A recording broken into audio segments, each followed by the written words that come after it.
Je travaille ici au service d'assistance policière aux victimes à la zone de police de Comines-Warneton. Donc les bureaux du service se trouvent ici au sein du commissariat. Le travail du service d'assistance policière aux victimes, donc c'est bien entendu d'une part la prise en charge des victimes. Donc en ça on entend donc l'assistance à toute personne qui est victime d'infractions pénales. Alors quel type de situation est-ce qu'on peut rencontrer? Tout d'abord, effectivement, tout ce qui concerne la violence intrafamiliale. On a également l'intervention dans ce qu'on appelle les annonces de mauvaises nouvelles. Donc, lorsqu'il y a un décès, on vient en appui au service de police pour faire l'annonce à la famille.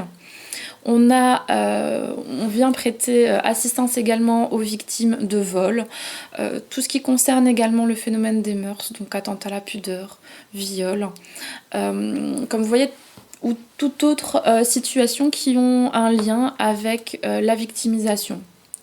Nous sommes un service gratuit et confidentiel qui peut faire suite à une intervention de la police, mais pas que. Toute personne qui en ressent le besoin peut contacter notre service directement. Donc, comme je vous disais, nos bureaux se trouvent ici au sein du commissariat.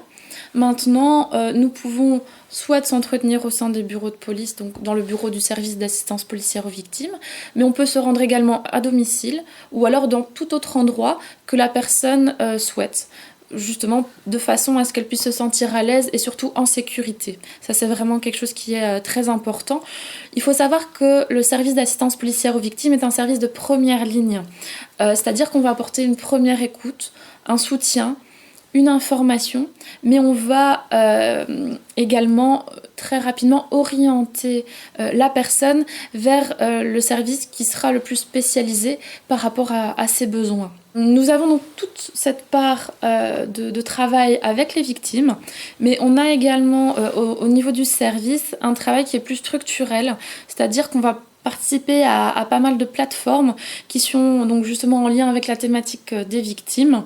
Et on a également comme mission la sensibilisation et l'information des policiers en ce qui concerne les nouvelles législations en lien avec la victimisation.